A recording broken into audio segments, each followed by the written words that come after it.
She had been counting the door for 4 hours. 43 people had walked through it. Not one of them had taken a child. Clara Hoffmann kept her hand pressed flat against the top of her daughter's head and did not allow herself to look directly at the wire enclosure in the far corner of the room. She had looked at it once, in the first minutes after entering. Once was enough. A small boot on the floor, a tin cup on its side, the sound of a child asking something in German and receiving no answer in any language. She had looked at it once and understood exactly what it was. And since then she had been counting the door and thinking about the folder in her bag and pressing her hand into her daughter's hair and deciding, with the quiet and absolute precision of someone who has already considered every alternative and found them all unacceptable, that she was not going to allow it. The line lurched forward. 10 steps. Stop. Her daughter was 3 years old. Her name was Lena. She had stopped crying somewhere around the second day of the transit, not because she had adjusted, not because she had stopped being afraid, but because a child that age reads the people beside them with a fidelity that adults lose early and mourn imprecisely for the rest of their lives. And Clara had not cried, and so Lena had not cried. Whatever was happening, the woman beside her was still standing. That was enough. Clara kept her hand on Lena's head, not gripping, just resting.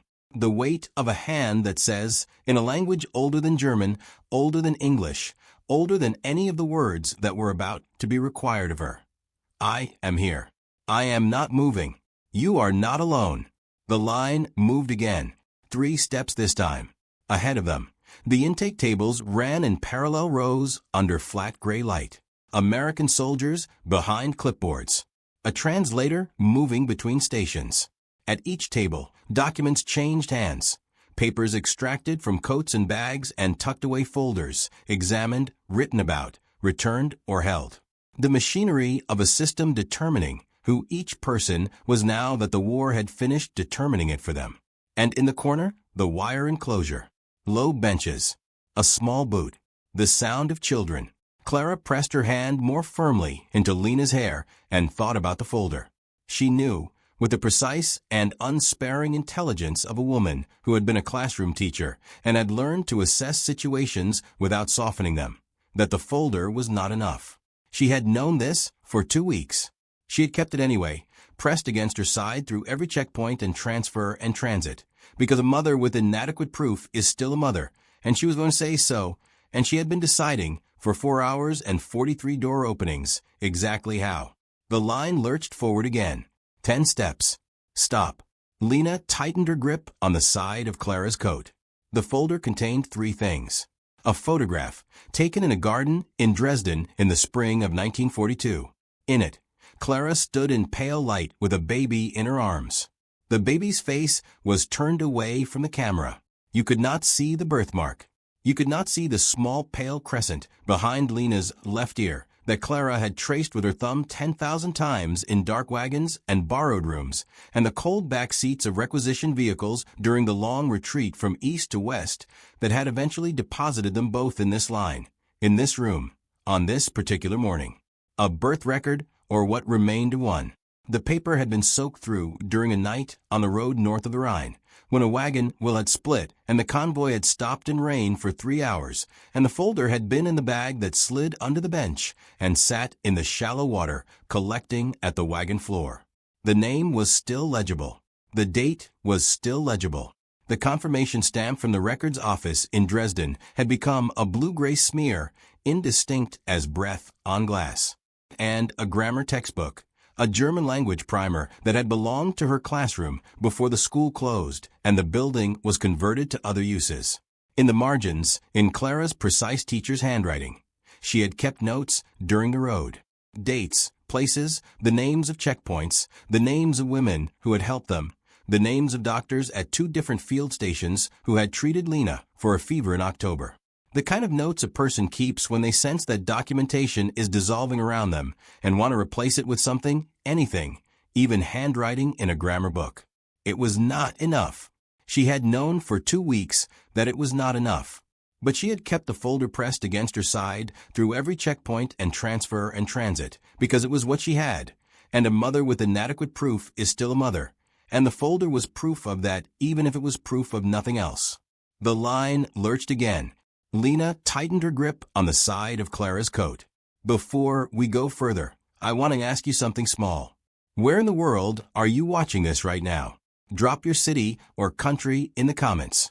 I ask because these stories reach places I never expect. And every time I read the comments, I find someone watching at midnight in a country I hadn't imagined.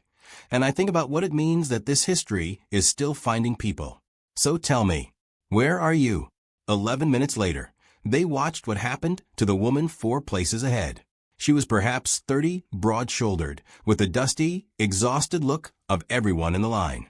She had a boy with her, 5 or 6 years old, dark-eyed, holding her hand so tightly his knuckles had gone white. They reached the intake table. The corporal there began the processing. Documents changed hands. Questions were asked through a translator. Clara watched from a distance and could not hear the words, but she could read the shape of the exchange. The woman answered. The corporal wrote. The translator spoke again. The woman answered again, more slowly this time, tilting her head toward the boy as though the gesture itself were an argument. Then the American women from the medical station appeared. They moved with the quiet, efficient manner of people executing a procedure they had executed many times before. One of them smiled at the boy, a professional smile, intended to be reassuring, and gestured toward the wire enclosure. The other reached for the boy's free hand. The woman understood what was happening at almost exactly the moment it began. The sound she made did not have a language. Clara did not need to understand English to understand it. It was the sound of something being separated that was never designed to be apart. The boy began to cry almost immediately after, and then both of them were crying. And it took 2 soldiers and the translator talking steadily for several long minutes before the separation was complete. The boy was inside the enclosure. The woman was at the table, still turning toward him every few seconds with an expression that had passed beyond distress into something more fundamental and more terrible. The line did not stop for this. That was the thing that marked itself deepest into Clara's memory in the seconds after it happened. The typewriters did not stop. The radio did not stop. The intake tables to either side continued their business. The line continued its lurching progress. The room had processed this before, and its mechanisms had been built to continue through it. And they did. The only things that stopped were the people standing nearby, who were not soldiers and did not have a procedure to execute. The women in the line, several of whom had gone very still and very quiet, and were looking at the wire enclosure with faces that Clara did not allow herself to study too closely. Clara had watched all of it without moving, without looking away. She was doing the counting again. Not people this time. Seconds. She was counting the seconds between each time the woman turned back toward her son, and each time she had to face the clipboard again. She was counting because it was the only alternative to the other thing she could feel waiting at the edge of her attention, and she was not going to allow that either. She was doing the counting again. Not people this time. Seconds. She was counting the seconds between each time the woman turned back toward her son, and each time she had to face the clipboard again. She was counting because it was the only alternative to collapsing, and she had made a decision somewhere on the road during the long weeks of walking and waiting that she was not going to collapse. Not in front of Lena. Not in front of anyone. She was going to stay standing, and she was going to stay thinking, and she was going to find the words. The line moved. She moved with it. She pressed her hand down into Lena's hair and looked at the wire enclosure and felt, with complete clarity, that she was not going to allow it. If you are not subscribed to this channel yet, do it now. Right now, before this story continues. I am not asking because of numbers or algorithms. I am asking because what you just watched happen in that room, what you just felt when that boy went into the enclosure and the line did not stop, that feeling is exactly why this channel exists. There are hundreds of stories like this one, buried, untold, and every single one of them deserves the same attention you just gave this moment. Subscribe, so the next one finds you. Stay with this story. What happens next is the part nobody talks about in the history books, and it will change how you see everything that came before it. The processing station had been established in what might once have been a vehicle depot or a large storage facility. The floor still held dark oil stains in long stripes beneath the dust. 6 intake tables ran in parallel, each staffed by 2 soldiers. Between them, a narrow roped corridor directed the flow. At the far end of the hall, the typewriters clattered without pause, filling the room with a sound like persistent, mechanical rain. 2 translators moved between stations. The one on the right side of the room was a young woman named Ruth. Clara would not learn her name until later, but she noticed her because Ruth moved differently from the other translator, not faster, but more attentively. She listened to the German women at the tables the way a person listens when they are not simply translating words, but trying to catch what the words are carrying underneath them. Her German was accented in a way that suggested she had learned it in school somewhere in Eastern Europe, carefully and at some distance from native speakers, and then spent years wearing the accent smooth through use. When Clara reached the table, Ruth was already there. The corporal behind the clipboard was young, 22, perhaps 23. He had the careful, professional expression of someone who had been doing this work long enough to have developed protocols for nearly every situation, but who had not yet been doing it long enough to have stopped hoping the protocols would be adequate. His name tag read Corporal Harris. He looked at Clara. He looked at Lena. He looked back at Clara. Ruth said in German, name, age, occupation, and civilian or military designation. Clara Hoffmann, 27, teacher, civilian, attached to auxiliary administrative support in the final months. Ruth translated. Harris wrote. He asked for documents. Clara opened the folder. She laid everything on the table. The birth record with its damaged stamp. The photograph with its turned-away face. The grammar textbook, open to the first page of marginal notes. She watched Harris pick up each item in turn and examine it the way a man examines things he wants to confirm rather than things he wants to discover. He was looking for the confirmation stamp. He was looking for the child's face in the photograph. Neither was there in a form that helped him. He said something to Ruth. Ruth translated. Her voice was level. The birth record is damaged. The name is present, but the official stamp is not readable. The photograph does not clearly identify the child. He says that standard processing protocol requires verifiable documentation for family units to remain together. He says without clear documentation, the child will need to go to the children's holding section for review. Clara felt the sentence arrive in her body before it arrived in her mind. She felt it the way you feel a sudden change in temperature, not yet with full comprehension, but with every part of you that is more ancient than comprehension. She looked at Harris directly. She said 3 words. She is mine. Quiet. Precise. Not a plea, and not a demand, and not an argument. Something simpler and more fundamental than any of those. A statement of the most basic fact she possessed, said in the tone of someone pointing at the sky and saying it is above us, or pointing at the earth and saying it is beneath our feet. Things so entirely true that announcing them feels almost redundant, and yet here, in this room, had to be said. The room stopped in pieces.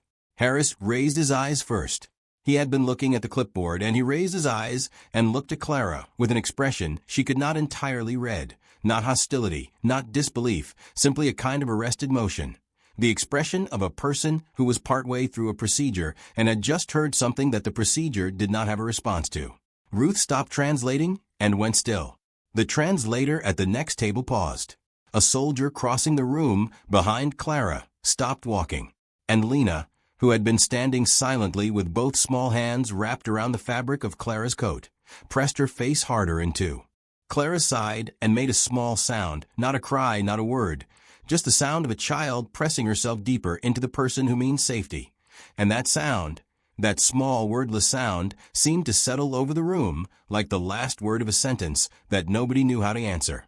Harris looked at Lena. He looked at Clara. He set the photograph down.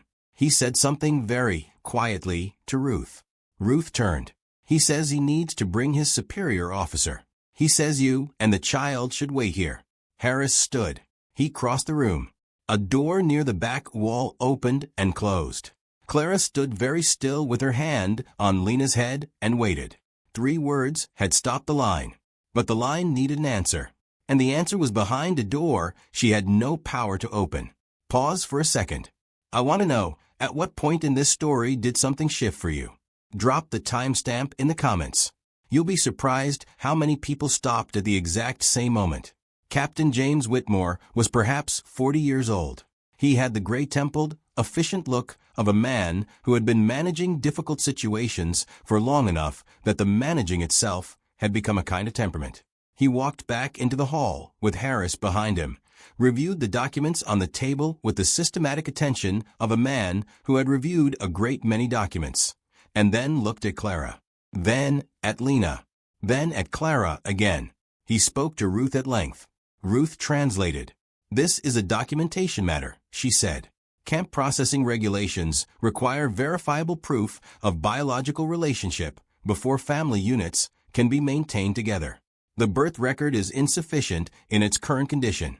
The photograph does not clearly identify the child's face. Without additional verification, medical confirmation, a corroborating witness, or secondary documentation, the standard procedure requires the child to be placed in the children's holding section pending further review. The review board meets in 3 days." Clara looked at Whitmore while Ruth spoke. He was looking at the documents. He was not looking at her. She understood, watching him, that this was not a man who wanted to take Lena. It was not malice or cruelty. It was something almost harder to argue with than malice, a system that had been built to create order precisely because chaos had made order necessary, and whose procedures had not been written with the understanding that the most fundamental human facts are sometimes the ones with the worst surviving paperwork. She said, "Tell him I would like to ask him one question." Ruth translated.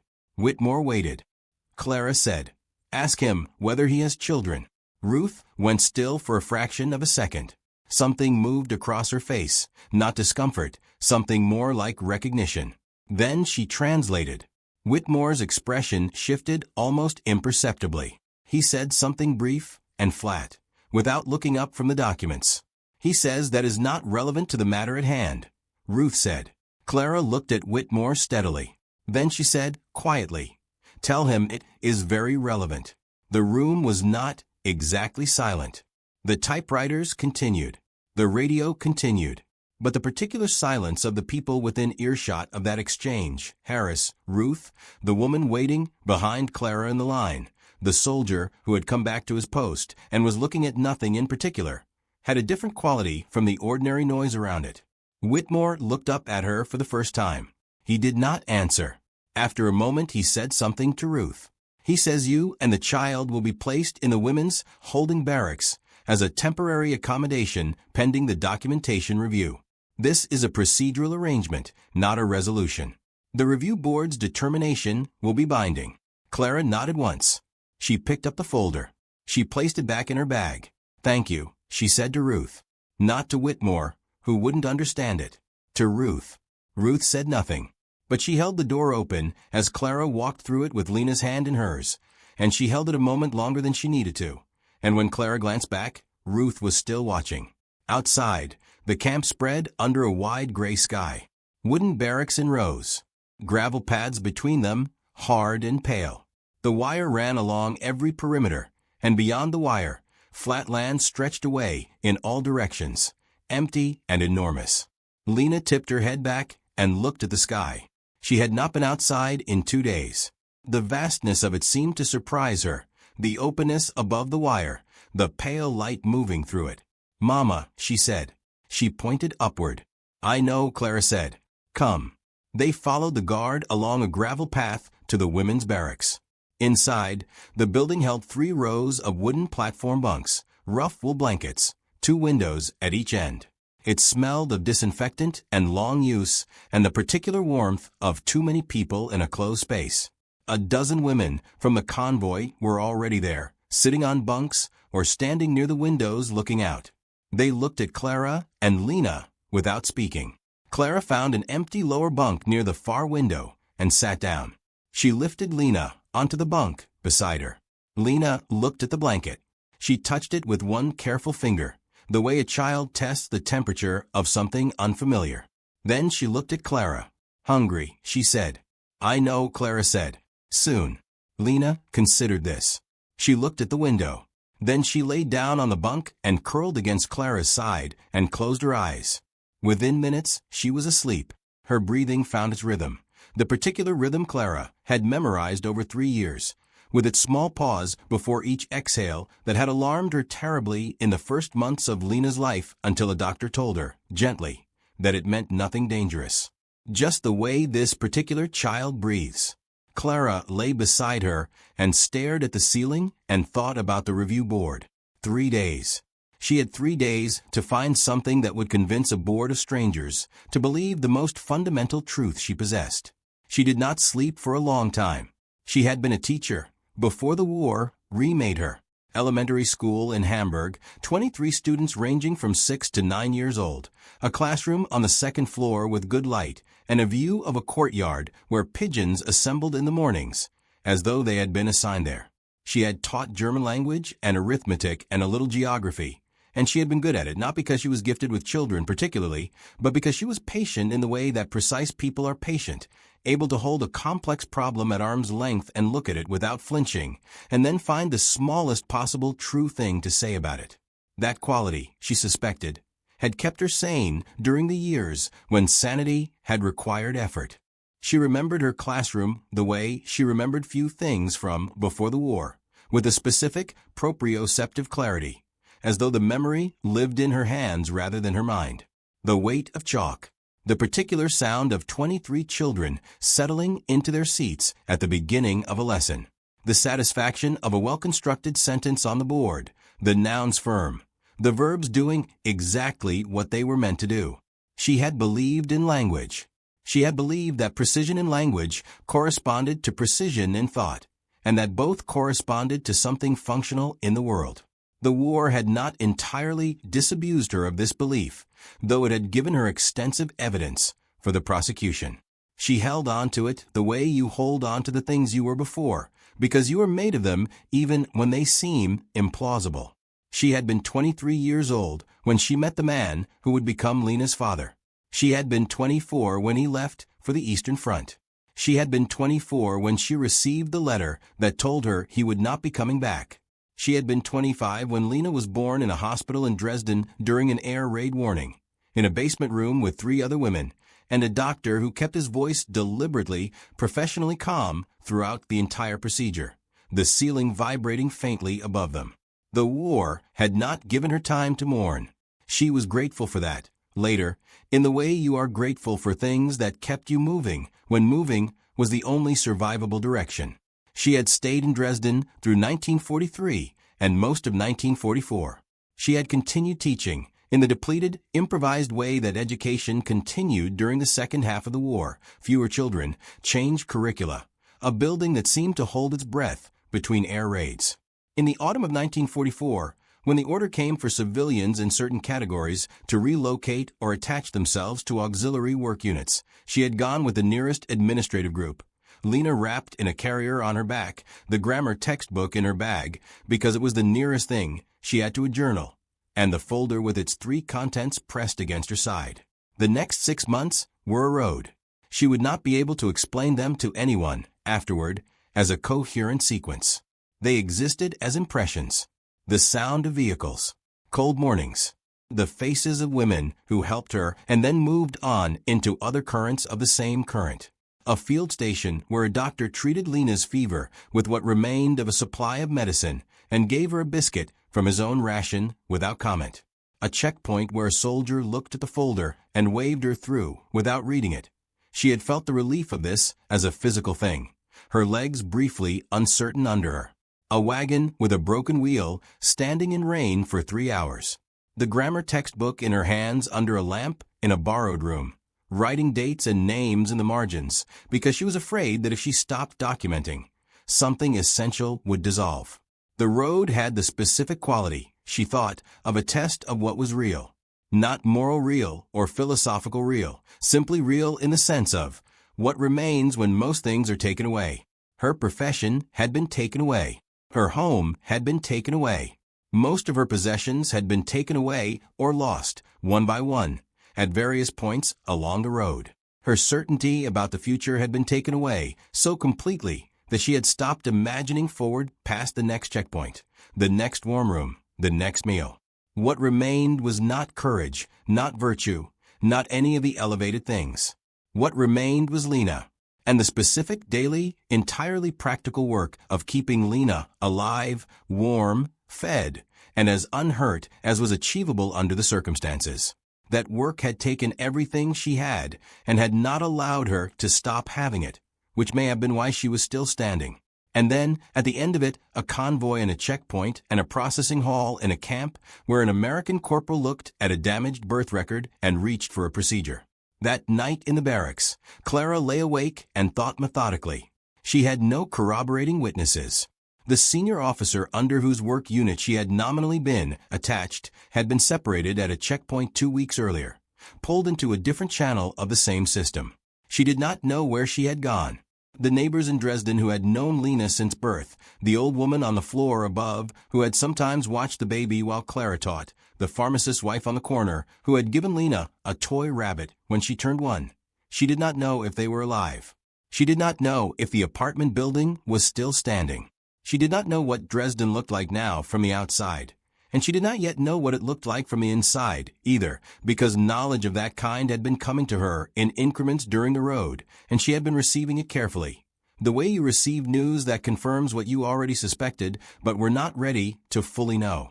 Around her, the barracks shifted and breathed in its particular nighttime way. 43 women in a single room, each of them lying with a specific weight of their own situation, which was the same situation in its outlines and entirely different in its particular contents. The woman 2 bunks down had not spoken since arrival. She had a fixed, inward expression that Clara recognized as the expression of a person who has received news they are still in the process of absorbing. The woman across the aisle had been a records clerk in Munich. She spoke quietly to the woman beside her in short, practical sentences about the review board, about what to expect, about the procedures she had heard described by women who had been processed at earlier camps. Her voice was low and steady, the voice of someone who has found that competence is the most available form of courage. A girl near the window, not more than 19, with a cough that came and went in the night, lay with her face turned to the wall, and Clara could hear from the quality of her breathing that she was not asleep. None of them, Clara thought, were sleeping in the full sense of the word. They were lying in the dark and enduring the night, which was its own kind of labor. She had the damaged birth record. She had the photograph. She had Lena sleeping pressed against her side, breathing with her particular pause. And she had the crescent birthmark behind Lena's left ear. And she had the slightly asymmetrical left earlobe that matched Clara's own. And she had 3 years of knowledge. The weight of this specific child, the sound of this specific laugh, the way this specific girl said mama with the emphasis on the first syllable in a way that was entirely her own, that no document could encode and no procedure could verify, and that was nonetheless more real and more permanent than any stamp on any record. And she had 3 days. She pressed her thumb very gently to the spot behind Lena's left ear.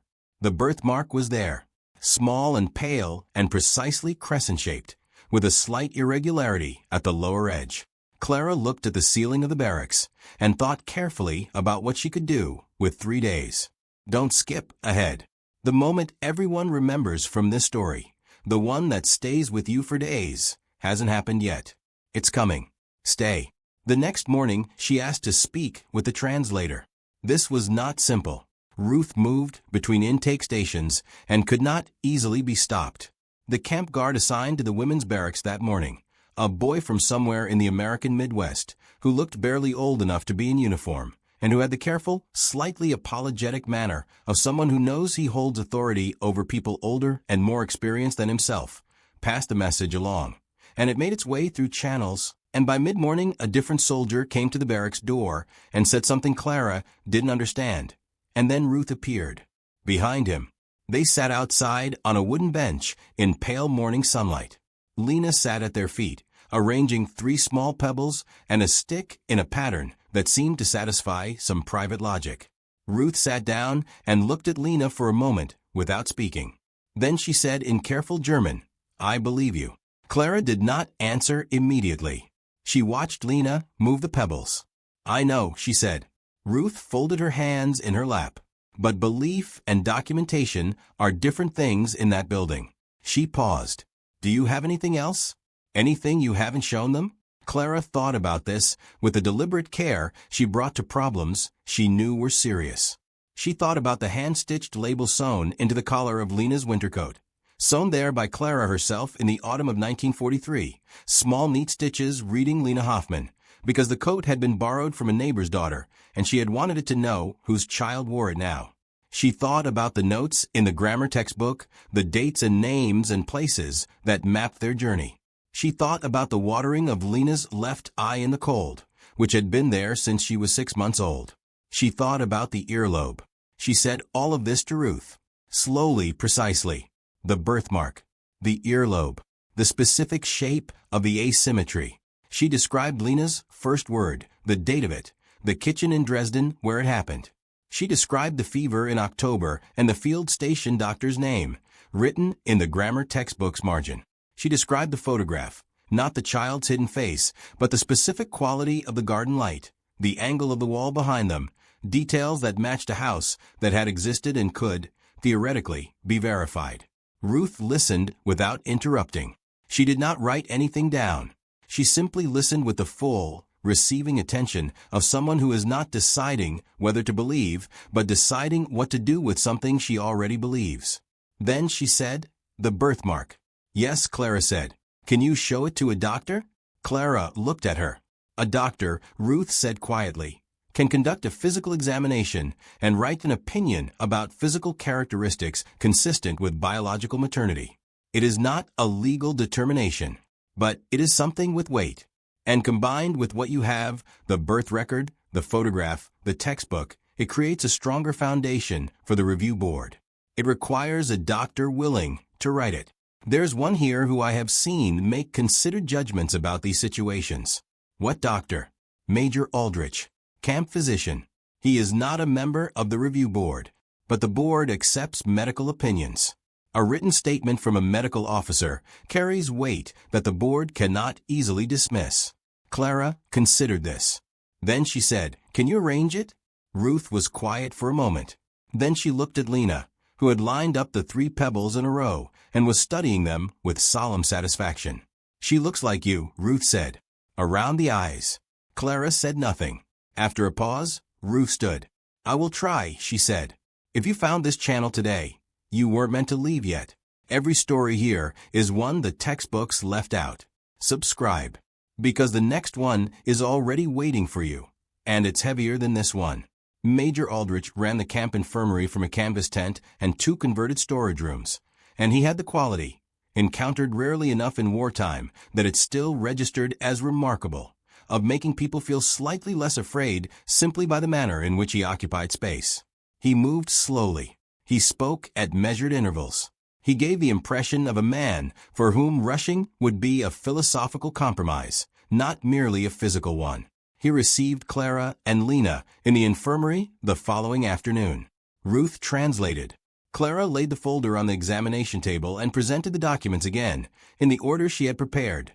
Birth record first, photograph second, textbook third, with the relevant entries indicated by a small slip of paper she had torn from the textbook's blank back pages. Aldrich went through everything in the same unhurried way he seemed to do everything. He spent considerable time with the birth record, tilting it toward the lamp, asking Clara through Ruth about the sequence of damage, the road, the rain, the wagon, the night north of the Rhine. He held the photograph longer than Harris had, at the same angle, and then several others. He asked about the grammar textbook entries. Clara explained. The dates, the names, the field station doctor in October. Aldrich read the handwriting with the attentive look of a man assembling a picture from separate pieces, aware that the picture is only as good as the truthfulness of the pieces. Then he set everything down and asked about the birthmark. Clara described it with the precision she had been honing in her mind since the first night in the barracks.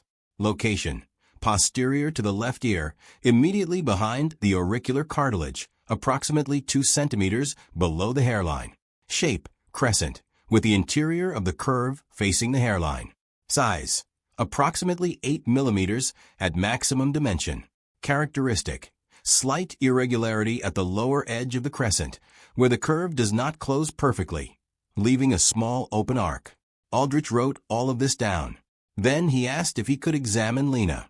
Clara translated for Lena herself, in the matter-of-fact way she had developed for medical situations over 3 years. The doctor wants to look at your ear. It will not hurt. Sit very still. Lena submitted to this, with the patient resignation of a child who has been through enough medical examinations to understand the end. Aldrich tilted her head gently, directed the lamp, looked. He looked for a long time. He made notes. He asked Clara one question through Ruth. Is the irregularity you described consistent with this marking as it appears now? Yes, Clara said. Exactly. He nodded and made another note. Then he asked Clara to show him her own left ear. Clara paused for only a fraction of a second. Then she turned her head. Aldrich looked. He looked for a shorter time than he had looked at Lena's, but his expression when he straightened was the expression of a man who has found what he expected to find and is deciding what to do with the finding. He made another note. He sat back in his chair. He looked at Clara and then at Lena, who had retrieved a small tin cup from the edge of the examination table and was examining its dented bottom with focused interest. He said something through Ruth. He says the birthmark characteristics match your description exactly. He says there is a clearly observable facial resemblance, particularly in the area around the eyes and the structure of the nose and jaw. He says the asymmetry in the left earlobe that you both share is consistent with a kind of inherited physical trait that passes maternally. He says he cannot certify biological maternity. That is beyond his capacity to determine medically in these conditions, and he will not claim it is. But he can write a statement indicating that physical examination is consistent with your claim and that there is no physical evidence he can observe that contradicts it. Ruth paused. He says one more thing. What? Ruth listened.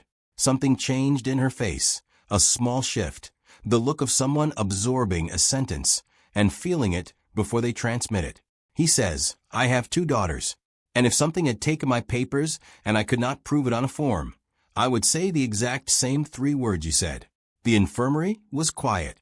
Outside, vehicles moved over gravel. Someone called a number into the afternoon air. The canvas walls breathed softly in a wind that came and went without deciding to stay. Clara looked at Major Aldrich. He had already turned back to his notes, writing steadily. Thank you, she said, in German. Then in her careful schoolteacher's English, which he had taught to 23 children in Hamburg and had not spoken aloud in months. Thank you. He did not look up, but he nodded once, in the way of a man who has done what he intended to do and considers the gratitude unnecessary but not unwelcome. The second night in the barracks was different from the first. Not easier. The anxiety was still there, the awareness of the review board 2 days away, the knowledge that Aldrich's statement was one piece, and she did not yet know if it was enough. But something had changed in the quality of the waiting. On the first night, she had been accumulating fear. On the second night, she had begun accumulating something else, a specific, focused attention to what she could do, rather than to what she could not control. There was a difference between those 2 kinds of waiting, and she had been living in the first kind for long enough that the second felt like a change in altitude. She lay with Lena against her side and went through it again. The birth record, damaged but legible where it needed to be, the name, the date, the hospital in Dresden. The damage was not fabrication. No one had erased anything. The storm on the road had done what storms do, and the record still said Lena Hoffmann, born of Clara Hoffmann, and that had to count for something with a board that was not designed to be cruel, but to be accurate. The photograph. Inadequate as identity confirmation, but it existed. It placed her in Dresden in 1942, holding a baby. It was not nothing. It was a beginning. The grammar textbook. 37 marginal entries. Dates, names, medical details, checkpoint names. The kind of record that a person keeps not because they expect to need it as legal evidence, but because they cannot stand to let the details dissolve. The authenticity of anxiety. Written in the handwriting of a primary school teacher who was trying to hold something together with the instruments available to her. Aldrich's statement. And then, herself. Her own body. Her own face. The earlobe that matched Lena's earlobe, inherited from a grandmother Lena had never met and never would, passing down through generations of women the same small asymmetry, like a signature written in flesh. And the way a child presses herself against a coat, and the way her breathing has its pause, and the way she said mama from the very beginning with the emphasis on the first syllable, particular and unrepeatable. You cannot document all of it, but you can stand in front of a review board and tell the truth, precisely, in the tone of a woman for whom the truth is not a strategy, but simply what happened. And you can trust that a board composed of human beings will be able to tell the difference. Clara pressed her thumb to the spot behind Lena's ear. Then she closed her eyes and tried to sleep, and eventually, sometime before the pale early light came through the window, she did. One more thing before we continue, and I mean this genuinely. What time is it where you are right now? Drop it in the comments. Morning, midnight, afternoon, doesn't matter. I ask because I want you to notice something. You chose to be here in this story at this hour. Out of everything available to you right now, you are sitting with a German mother in a wartime barracks in 1945. That choice means something. And if this story is reaching you, if it is doing what I hope it is doing, then hit subscribe before the next section begins. Not later. Now. Because the next story is already up, and it starts in a place even darker than this one. Before we get to what happened next, I need to ask you something. If you had been in that room on that morning, what would you have done? Tell me in the comments. I read every single one. The review board met on the third morning at 9 o'clock. The session was held in a small room off the main processing hall. Not quite an office, not quite a courtroom. Simply a room with a table and chairs and a window that looked out onto a gravel path and a section of fence. 3 officers sat on one side of the table. Captain Whitmore at the center, a lieutenant whose name Clara did not learn on his left, and on his right a woman in nursing uniform whose name tag read Lieutenant Caldwell. Ruth sat to one side as interpreter. A clerk sat at a smaller table with a typewriter. Clara entered with Lena and sat down across from the board. She placed the folder on the table in front of her. She looked at the 3 faces across from her. Whitmore had the same closed, efficient expression she had seen at the intake table 2 days earlier. The lieutenant was watching her with a non-committal assessment that she could not read. Caldwell was looking at Lena. Whitmore opened the session with a brief formal statement. Ruth translated. This is a documentation review under standard processing regulations. The matter concerns family unit designation for Clara and Lena Hoffmann. Documents submitted for review. 1 partial birth record, 1 photograph, 1 supporting medical statement from Major Aldrich, and 1 written character statement from the translator assigned to Intake Station 2. Clara had not known about the second statement. She looked at Ruth. Ruth was watching the clerk type and did not look back. Clara noted this, and the small, deliberate looking away of a person who has done something and is not prepared to discuss it, and she felt something open and close quickly in her chest. Whitmore picked up Aldrich's statement and read it. He passed it to the lieutenant. He passed it to Caldwell. Caldwell read it for somewhat longer than the lieutenant had, and when she set it down, she looked at Lena again, briefly, with an expression that was more personal than professional. Then Whitmore asked Clara, through Ruth, to describe the circumstances of the birth. Clara had been preparing for this. Not reciting, not constructing, remembering. She told it exactly as it had been, because exactness was the only tool she had, and she was going to use it precisely.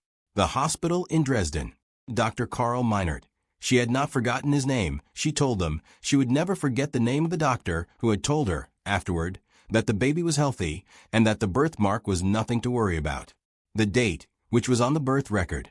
The time of day, which was late afternoon, approximately 4:30 in the afternoon, during a lull in the air raid warnings that had brought them to the basement room in the first place. The weight, which had been 3 kilograms and 200 grams, which the nurse had called out to Dr. Meinert in a voice that had been deliberately, wonderfully matter-of-fact. The first cry. The difficulty, a complication that had required an additional hour of care, the details of which she described with the clinical precision of someone who has had years to hold the memory at enough distance to report it accurately. She described the 3 years that followed. the apartment.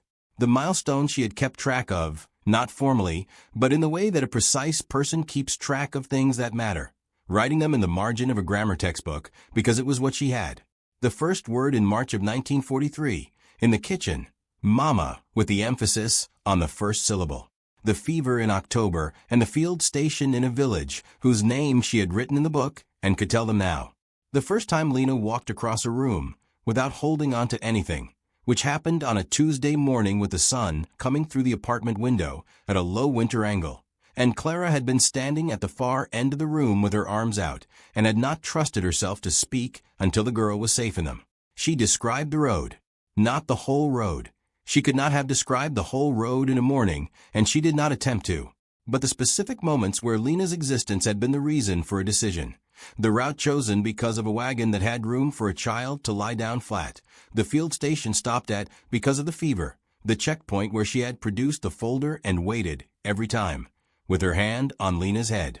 She described these with the same careful specificity she brought to everything, because specificity was the language of truth, and she was speaking that language as fluently and precisely as she knew how.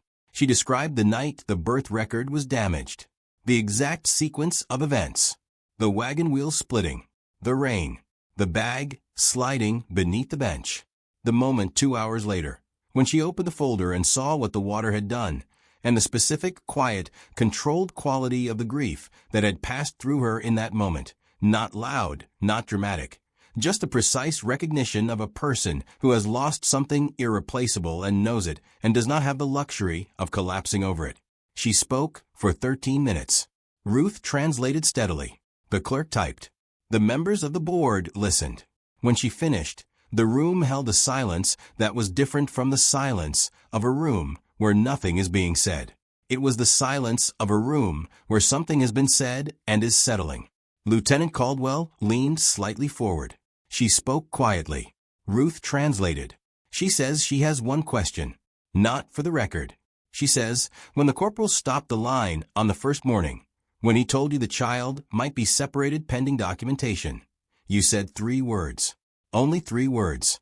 You speak some English. You could have said more. Why only 3? Clara looked at Caldwell. She said, I know. Then, after a pause, because 3 words were the truth. Everything else would have been argument. And you cannot argue the truth into being more true. Ruth translated this slowly, giving each clause its weight. The room did not move. Caldwell sat back. She said something very quietly to Whitmore. Whitmore looked at her. A brief, low exchange passed between them, too quiet for Ruth to catch all of it. The lieutenant on the left watched without speaking, his face neutral, but no longer entirely closed. Whitmore made a notation on his clipboard. He looked at it for a moment. Then he looked at Clara. He said, the board finds sufficient basis to maintain the family unit designation. Clara and Lena Hoffmann will be processed together under a single designation. This determination is final. Clara heard the words through Ruth's voice. She heard them arrive somewhere specific in her body, not in her mind first, but in her chest, in the place where fear had been living for 3 days, in the physical architecture of sustained tension meeting the first real possibility of release. Not relief, not immediately, not cleanly. Something more complicated and more human than relief. The particular sensation of a thing you have been holding with all your strength being given back to you, and your body not yet knowing how to hold it differently. She sat with it for a full breath. 2, 3. Around the table, paperwork was being gathered. The clerk had stopped typing. Whitmore was reviewing his notation. The lieutenant on the left was already preparing to stand. These were men with other hearings, other determinations, other files waiting. The machinery continued.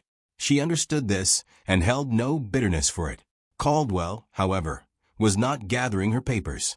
She was looking at Lena, who had stirred slightly at the change in the room and turned her face upward from Clara's shoulder with the mild, curious expression of a child who has been half asleep and is trying to determine whether it is time to be fully awake. Her dark hair was pressed flat on one side where it had been against Clara's coat. Her left eye blinked more than the right in the cool air, the slight wettering that had been there since she was 6 months old, which no doctor had ever been concerned about, and which Clara had always secretly considered a signature, a particular and specific small proof of this specific child. Caldwell looked at her for a long moment. Then she looked at Clara. She said something in English that Ruth did not immediately translate. Clara waited. Ruth seemed to be choosing how to put it. She says, "She has her mother's eyes." Clara looked at Caldwell. Caldwell gave a small, precise nod, the nod of a woman who has made a determination and is satisfied with it, and then gathered her papers and stood. Lena pressed her face back into Clara's shoulder. Clara pressed her thumb to the spot behind Lena's left ear. She said nothing.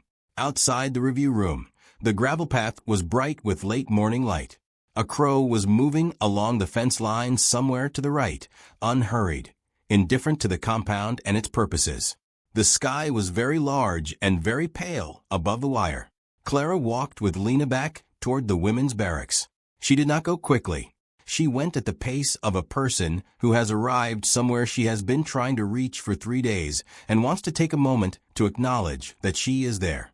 Lena trotted beside her with her hand in Clara's, looking at the crow, at the sky, at the particular quality of light on the gravel. The way children look at things when the adults around them are calm enough that the world returns to being interesting rather than alarming. At the door of the barracks, the records clerk from Munich was sitting on the bench with her borrowed pencil, going through another woman's papers. She looked up. She did not ask, but she looked at Clara's face and then nodded once, the nod of a woman who reads situations accurately, and went back to her work. Clara went inside. She sat on the bunk. She took the folder from her bag. She looked at the photograph for a long time. The garden, the light, the baby whose face was turned away. Then she put the photograph back in the folder. She put the folder back in the bag. She put her arm around Lena. The child settled against her with the absolute, unself-conscious ease of a creature in its rightful place. Outside, the camp continued its rhythms. Trucks over gravel. Voices in English. The crow on the fence. The wide, indifferent sky above everything. Clara closed her eyes and breathed and counted nothing at all.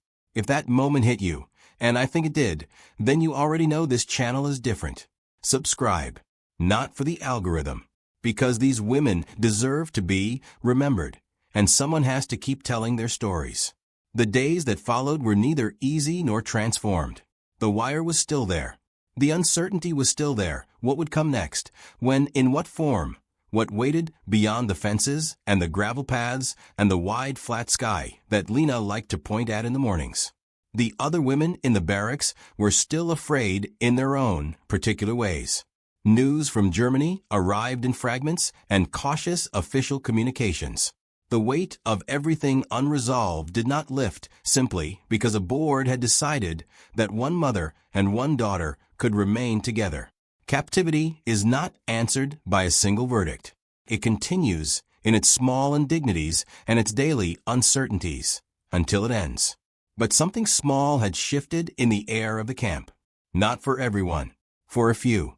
Whitmore stopped at the door of the women's barracks 2 days after the hearing. He did not come inside. He stood at the threshold and looked at Clara with an expression she could not entirely decipher. Not an apology, not an explanation, but something adjacent to acknowledgement. Then he said something to the guard, who passed it to Ruth, who told Clara the next morning. He wanted you to know that his daughters are 8 and 10 years old. Clara was quiet for a moment. What are their names? She asked. Ruth looked slightly surprised. I didn't think to ask. Tell him I hope they still have their paperwork, Clara said. Ruth smiled. It was the first time Clara had seen her smile, a small, tired, ironic expression that acknowledged the absurdity of the world without surrendering to it. She told Whitmore the next day. Clara never found out what he said in response. Ruth herself became something difficult to name.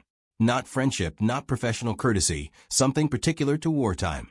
The bond between people who have shared a specific and serious crisis without having chosen each other, who know each other only in the context of that crisis, and are therefore known to each other more essentially than some friendships formed over years of ordinary life. She brought Lena a piece of hard candy one afternoon, produced from unspecified supply with the offhand manner of someone who does not want to make a moment larger than it needs to be. Lena ate it with great seriousness and then said very politely, "I would like another one." Ruth laughed, a real laugh, brief and genuine, and came back an hour later with two. Clara asked her once, during one of the quieter afternoons in the camp's middle period, why she had written the character statement. Ruth had been sitting on the bench outside the barracks with a cigarette she was smoking at intervals with the measured care of someone rationing a supply. She was quiet for a long moment. "Because you spoke about her the way people speak about things they have touched," Ruth said finally. "Not things they have imagined or invented. The specific detail of someone who has been in a room with something real." She took a careful drag of the cigarette. "I have translated for many people in this building. You learn to hear the difference." Clara thought about this. Then Ruth said something else, more quietly. "I had a child once." She paused. "I don't anymore." Clara said nothing. There was nothing to say that would not be insufficient. After a moment, Ruth stood up, straightened her jacket, and went back inside. The conversation was over. They never spoke of it again. But after that afternoon, something shifted in the way they occupied the same spaces, a wordless acknowledgement. Two women who each understood the specific weight of certain absences, passing each other in the corridors of a wartime camp and nodding in the way of people who have been told the truest thing about each other and have chosen to carry it carefully. Major Aldrich checked on Clara's health twice in the following weeks, formally and medically, as protocol required. The second time, he stopped beside Lena on his way out and asked her, through Clara's translation, whether she liked being outside. Lena said that she liked the sky, but she did not like the wire. Aldrich considered this for a moment. He said, in English, that he agreed. Clara translated. Lena nodded, as though this confirmed something she had already suspected about the doctor and found reassuring. The weeks became months. The war ended in increments rather than in a single declared moment. At least from inside the camp, it arrived that way. As silences where there had been noise. As flags taken down and not replaced. As voices on the radio shifting register. The announcements changing tone. The information becoming less martial and more administrative. Guards who had been careful became slightly less careful. Small regularities loosened. The women in the barracks heard things and tried to piece them into coherence. And slowly the pieces became coherent. And slowly the coherent picture became the future rather than the present. Clara wrote in the grammar textbook during this time. Not marginal notes now, full sentences, paragraphs, the kind of writing that a person does when they are trying to retain something they do not want to dissolve. She wrote about the hearing. She wrote about Aldrich's face when he said he had 2 daughters. She wrote about Ruth's character statement, which she had never seen, but which Ruth had eventually told her about. 2 handwritten paragraphs describing Clara's demeanor at the intake table, her consistency, the way she spoke about Lena in specific, ungeneralizable detail that Ruth had noted as the speech of a person reporting rather than constructing. She wrote about Caldwell's question and the answer she had given, and the silence that followed it. She wrote about the other women too. The records clerk from Munich, who had helped 3 other women prepare their documentation for their own reviews, sitting on a bunk with a borrowed pencil, going through their papers with the precise, organized attention of someone who has decided that being useful is the most dignified response to an undignified situation. She wrote about the girl near the window with the cough, whose name was Hilda, and who turned out to be 20 years old and from a small town in Saxony, and who had a way of laughing when something struck her as absurd enough that filled the entire barracks with something that felt briefly like ordinary life. She wrote about the long evenings when the women talked, carefully at first, and then more freely about where they had come from and who they were waiting to hear about, and what they were going to do if there was something to go back to, and what they were going to do if there was not. She wrote about Lena, too, in detail, the way she was now, at 3.5, beginning to say longer sentences and asking questions about the world with the inexhaustible, lateral curiosity of a child who is learning that reality is larger than she initially suspected. She wrote it down because she had been through enough loss to know that memory is not as reliable as the people who rely on it believe, and she wanted these specific months, even in this place, to remain specific because Lena had been alive in them, and specific life is the only thing that cannot be replaced. I'll leave you with one question. Not about the war, about the moment. What do you think she felt? Not in that hearing room, but years later, when she was old and quiet and the war was long over, and she remembered those 3 words. Write it below. One sentence. I want to read what you think. There's a thing that mothers know that cannot be legislated or documented or confirmed by any stamp or signature or procedure in any language. It is not the knowledge of a name or a face. It is not reducible to a birth record, though birth records exist to point toward it. It is the knowledge of a weight, the specific, unrepeatable, inalienable weight of one child in one pair of arms, learned across hundreds of days and thousands of small gestures, until it becomes as familiar as the weight of your own body in its own skin. Clara had carried Lena through a collapsing city and a retreating convoy and the bewildering machinery of wartime processing without once setting her down in any sense that mattered. Not because she was extraordinary, because she was a mother. And the alternative was something she was physiologically unable to fully imagine, the way the body cannot fully imagine the absence of its own heartbeat. This is the part that does not get written into official records. The review board noted its decision, and the clerk typed it, and the file was closed, and the result was stored with thousands of other results from thousands of similar determinations. Clara Hoffmann and Lena Hoffmann. Family unit maintained. One line. Accurate. In the way that a name for an ocean is accurate. It identifies the thing without conveying anything essential about it. What was not recorded was the particular silence of a room after 3 words have landed. What was not recorded was the expression on Harris's face when he raised his eyes from the clipboard. What was not recorded was Caldwell's question, or the way Ruth delivered the translation as though she were carrying something fragile across a room. What was not recorded was the specific, quiet sound of Lena breathing against Clara's shoulder during a hearing whose outcome would determine the shape of both their lives, her particular pause before each exhale, her child's body entirely trusting the person who held her, with the absolute and unreasoning confidence that is one of the few pure gifts that very young children give to the people who have earned it. None of that is in the record. The record is sufficient, and the record is accurate, and the record tells you almost nothing. Years after the war, in a small apartment in a rebuilt city, Lena would grow into a woman who moved through the world with the particular, rooted sureness of someone who had been held steadily through the unsure years. She would not have a coherent memory of the camp. She had been too young for that. What she would have was something more durable than memory, a physical certainty, lived in the bone and expressed in the ease with which she occupied her own life. The knowledge that when everything else became formless, the hand on her head had not moved. Clara kept the photograph on a shelf in the apartment. The birth record had long since become illegible beyond any practical use. The ink finally and completely dissolved. But the photograph stayed, in a plain wooden frame. The garden in Dresden, the pale spring light. Clara holding a baby whose face was turned away from the camera. One afternoon, Lena, grown and visiting on a Sunday, picked it up. She turned it over in her hands. She looked at it for a long time. Then she said, "You can't even see me." Clara said, "I can see me holding you." That was always enough. Lena set it back on the shelf. She looked at it for another moment. Then she said, "Did they really not believe you?" Clara thought about how to answer this. She thought about Harris raising his eyes from the clipboard. She thought about Whitmore's daughters, whose names she had never learned. She thought about Caldwell leaning forward and asking the question that was not for the record. Some of them did, she said. They just needed to be given a way to say so.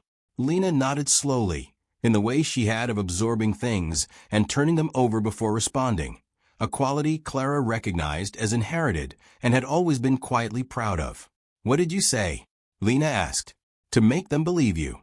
3 words, Clara said. "What 3 words?" Clara looked at the photograph, at the woman in it holding the baby whose face was turned away, at the garden light, at the wall behind them, crumbling slightly at one edge in a way she had never thought to notice before and now could not unnotice. "She is mine," she said. Lena was quiet. Outside, the city that had once been rubble was full of the sounds of ordinary life. Traffic, voices, children on a nearby street. A radio somewhere playing something unremarkable and lovely. The kind of sound that are easy to take for granted and that you stop taking for granted once you have lived through their absence long enough to remember what silence felt like when it was not a choice. Clara looked at the photograph. She thought about a processing room, a clipboard, a young corporal with a professional expression who had raised his eyes and found, perhaps, that the procedure did not have an answer to what he was looking at. She thought about the silence after 3 words, and how a silence can be the most eloquent response to a truth, because the silence means, I heard it, and I am still here, and I don't know what to say, and that is the beginning of knowing. She thought about Whitmore's daughters, whose names she had never learned. She thought about Ruth's careful face and Aldrich's unhurried hands, and Caldwell leaning forward to ask the question that was not for the record. She thought about Lena sleeping against her in the barracks, breathing with her particular pause. She is mine, not a claim, not an argument, not a strategy or a plea or a performance. A fact. The oldest, most permanent, most undamageable fact she possessed, older than the war that tried to process it, older than the documents that tried to record it, older than the system that had required her to say it out loud in the first place. She had said it once, into a room full of strangers with clipboards and procedures. And the room had gone quiet, because some truths, said precisely and without embellishment, are too large for the noise around them. And for 3 days in a wartime camp, and for all the decades of ordinary life that followed, breakfasts and school mornings, and the slow, unheroic accumulation of a life rebuilt from what was left, those 3 words had been enough.